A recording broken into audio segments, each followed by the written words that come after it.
Samedi 12 février, l'église maronite a célébré la fête de son saint patron, Saint Maroun. Une nouvelle cuisine et une nouvelle buanderie ont été inaugurées à la maison des enfants de Bethléem. Un magasin de vêtements d'occasion à Jérusalem devient une occasion de dialogue et d'amitié entre des personnes de confessions différentes. Les 44 écoles du patriarcat latin de Jérusalem accueillent environ 2000 étudiants chrétiens et musulmans dans toute la Terre Sainte.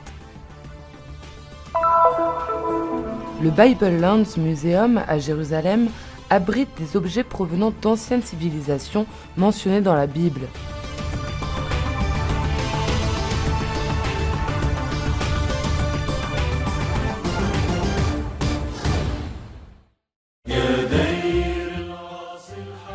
Le 12 février, l'église patriarcale maronite de Jérusalem a célébré la fête de Saint Maroun. La messe a été présidée par Monseigneur Moussa al-Hajj, évêque de l'archéparchie catholique maronite de Haïfa et de Terre Sainte, en présence du délégué apostolique pour Jérusalem et la Palestine, Monseigneur Adolfo Tito Ilana, des deux vicaires patriarcaux latins, Monseigneur Jacinto Boulos Marcuso et Monseigneur William Chomali, ainsi que de quelques prêtres. Était également présent le consul général de France, Monsieur René Trocaz, des religieux et religieuses de diverses congrégations, ainsi qu'une foule de fidèles.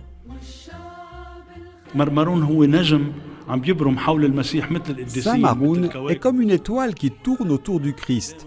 Les saints sont comme des planètes qui brillent dans le ciel. Ils donnent leur vie aux personnes de bonne volonté qui cherchent Dieu. Elles découvrent ainsi que les saints, et Saint Maroun lui-même, sont une lumière, un chemin qui les conduit au Seigneur Jésus.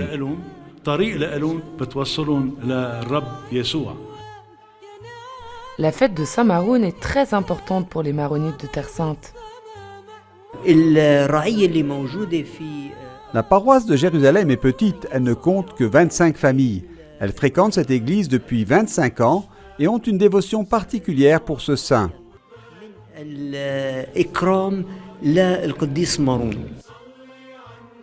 L'église maronite est orientale et s'est développée autour de la figure du saint entre la fin du IVe siècle et le début du Ve siècle. Elle est entièrement en communion avec Rome. L'église maronite, qui n'était qu'une simple église locale, s'est répandue dans le monde entier grâce aussi à sa communion avec le Saint-Siège. La beauté de notre église est qu'elle est ouverte et offre une vocation à tous. Dans son homélie, Monseigneur Moussa al-Hajj a souligné qu'être maronite ne signifie pas seulement appartenir à l'église maronite. Les vrais maronites sont les enfants de Maroun. Ils s'aiment les uns les autres et ils aiment leurs frères chrétiens. Ils ouvrent leur cœur et leur maison à tout le monde.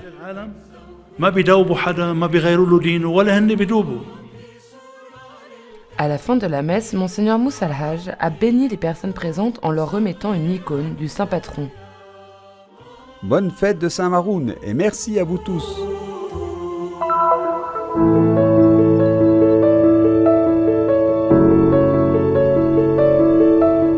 À Bethléem, où le Fils de Dieu est devenu un enfant et où Hérode a persécuté les enfants, les franciscains accueillent et prennent soin des enfants. C'est ce qu'a souligné le custode de Terre Sainte, frère Francesco Patton, à l'occasion de la cérémonie d'inauguration de la cuisine et de la buanderie nouvellement rénovée de la maison de l'enfant.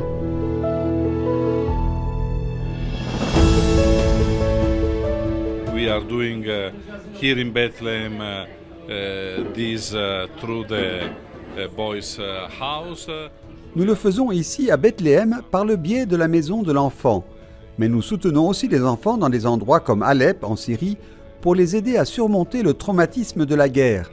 Partout, il est important de protéger et d'accueillir les enfants, de les aider à grandir dans l'espoir de l'avenir. To protect children, to welcome children, and to help them to grow up in order to have, we can say, a normal future, a future of hope. Étaient présents à la cérémonie le directeur et le fondateur de la Maison de l'Enfant, frère Sandro Tomasevic et frère Marwan Dates, le directeur des écoles de Terre Sainte, frère Ibrahim Faltas, le curé de l'église de la Nativité, frère Enrique Segovia, et le directeur régional de la mission pontificale à Jérusalem, Joseph Asboun.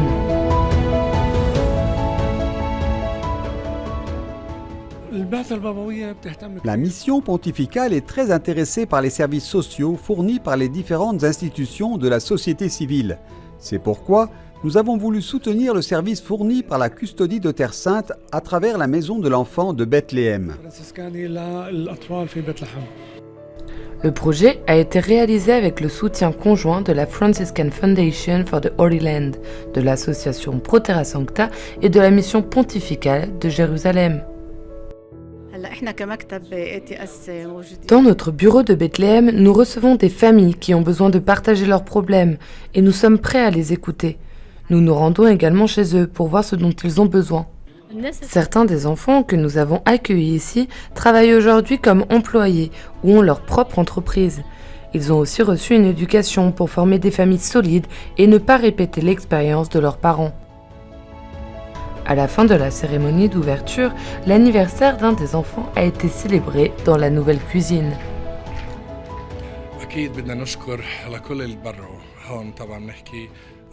Nous remercions tous les donateurs, l'association Pro Terra Sancta et la mission pontificale, la Franciscan Foundation for the Holy Land et la Custodie, qui nous ont aidés à réaliser ces deux projets. Nous sommes très heureux de cette ouverture et de pouvoir continuer notre chemin ensemble, avec la bénédiction de Dieu.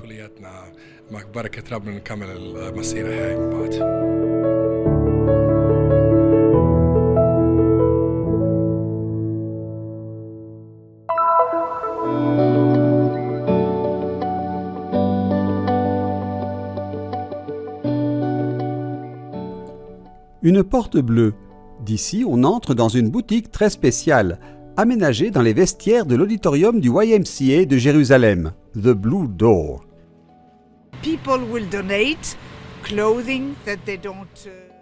Les gens donnent des vêtements qu'ils n'utilisent plus. Nous sommes très exigeants.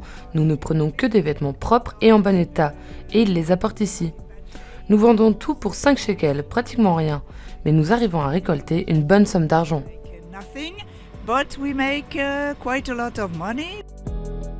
Mais The Blue Door est bien plus qu'un simple magasin de vêtements d'occasion.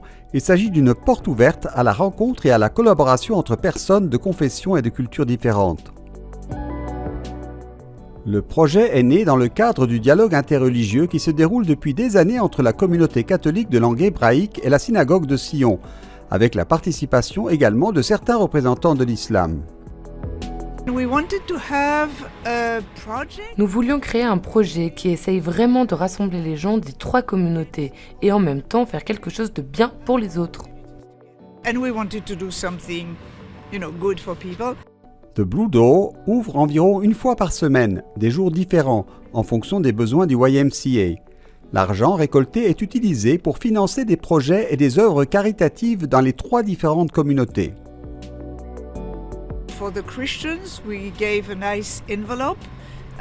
Nous faisons un don à la communauté chrétienne juste avant Noël. Nous sommes en contact avec les sœurs Clarisse de la route de Hébron, qui aident de nombreuses personnes pauvres. Pour Pessa, nous faisons des dons à certaines organisations juives qui aident les personnes dans le besoin, et avant le Ramadan, à une association musulmane qui travaille dans la vieille ville de Jérusalem. Before Ramadan, we give it to another association that is in the old city. Tout le travail est effectué par des bénévoles. Beaucoup d'entre eux appartiennent à la synagogue de Sion, mais il y a aussi quelques chrétiens et quelques musulmans, ou des personnes qui sont tout simplement passionnées par le projet.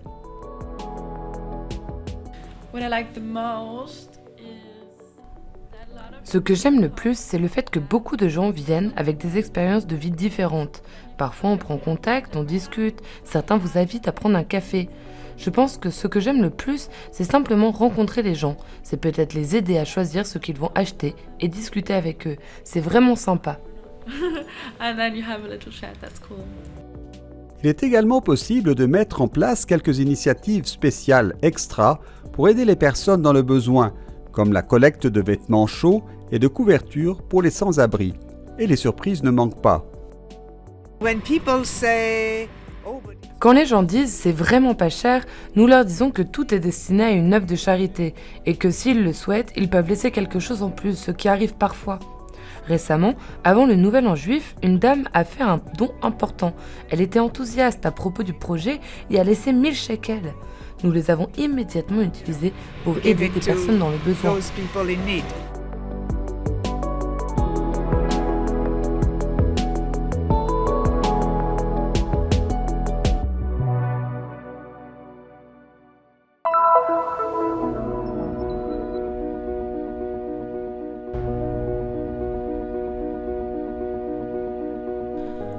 Un réseau de 44 écoles à travers la Terre Sainte pour répondre aux besoins éducatifs d'environ 2000 étudiants.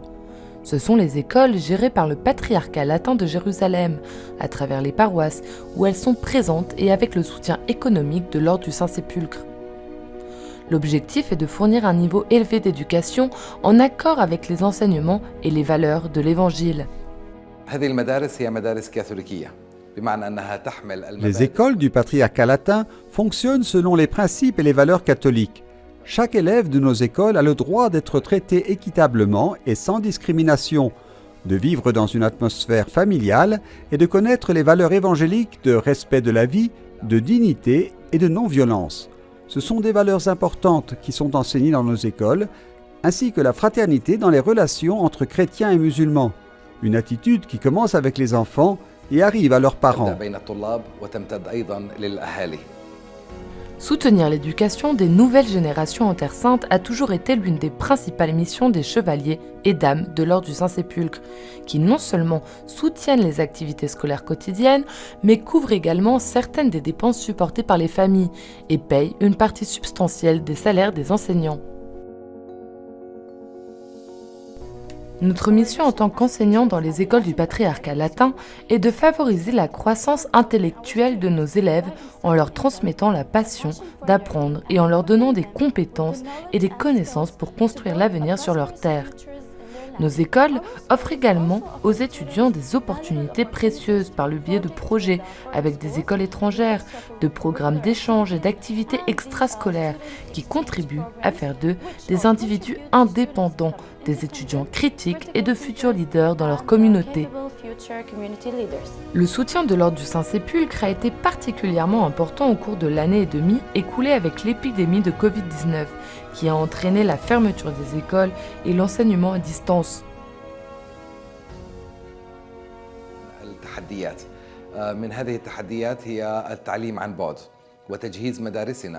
Au cours de cette dernière période, nous avons été confrontés à de nombreux défis, notamment l'enseignement à distance et la nécessité d'équiper nos écoles pour cette exigence. Relever ces défis n'aurait pas été possible sans le soutien de l'Ordre. Nous avons réussi à nous procurer tous les outils technologiques et à former les enseignants à l'enseignement à distance.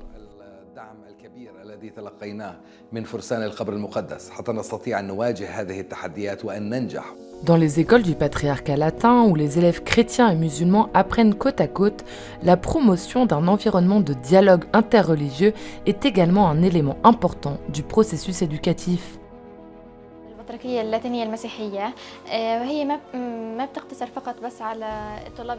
Notre école fait partie des écoles du patriarcat latin, qui accueillent aussi bien les élèves chrétiens que musulmans. Ces écoles organisent ce que nous appelons des cours de coexistence, où les élèves chrétiens et musulmans se réunissent pour briser la glace et apprendre à se connaître. Cela les aidera à mieux faire face aux difficultés et aux problèmes en dehors de l'école.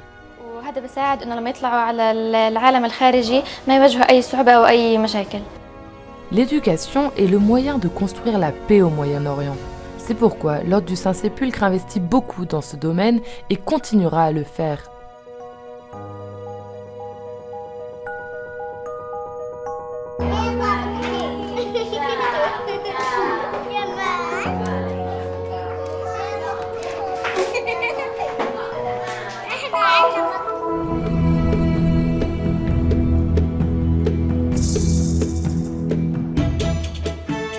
L'histoire et la culture des différents peuples mentionnés dans les Saintes Écritures sont représentés dans de nombreux objets du quotidien, dont beaucoup sont parvenus jusqu'à nous. Le musée des terres de la Bible à Jérusalem abrite un grand nombre de ces objets. Se promener dans ces salles devient une excursion dans l'histoire de ces civilisations. The Bible Lands Museum was founded in May 1992, so we're celebrating our... Le musée des terres de la Bible a été inauguré en mai 1992 et nous célébrons cette année son 30e anniversaire.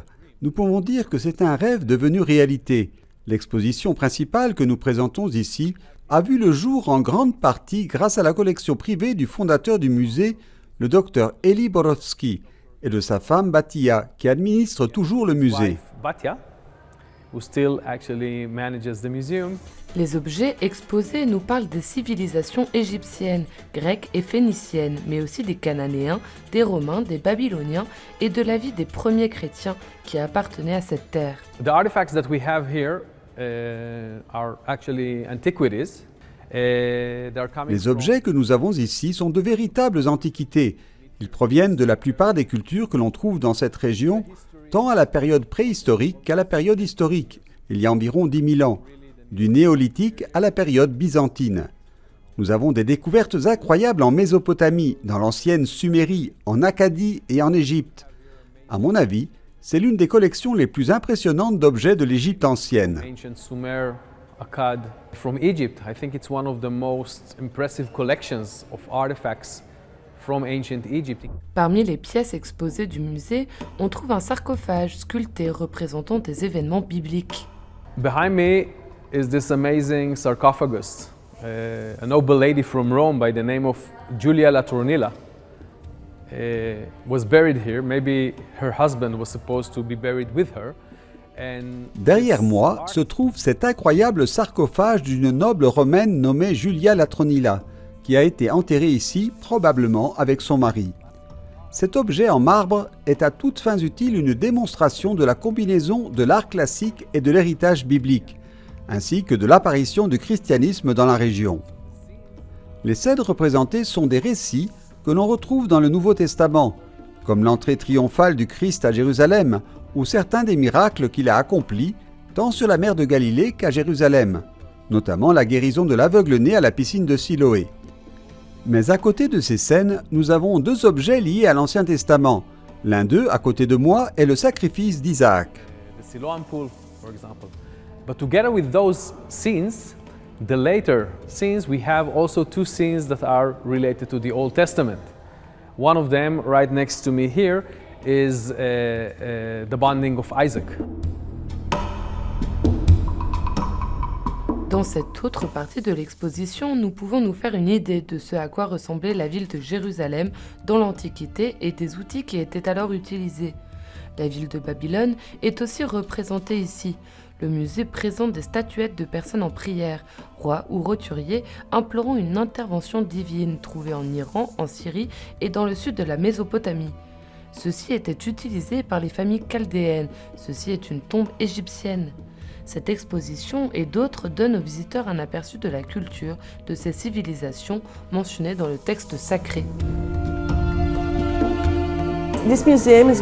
C'est l'un de mes musées préférés à Jérusalem. Derrière moi, vous pouvez voir la carte du voyage d'Abraham, les régions par lesquelles il est passé, et ce sont les mêmes endroits qu'aujourd'hui. Comme l'a dit le docteur Borowski, fondateur du musée, l'avenir de l'humanité est ancré dans le passé, et ce n'est qu'en comprenant notre histoire que nous pourrons construire un avenir meilleur.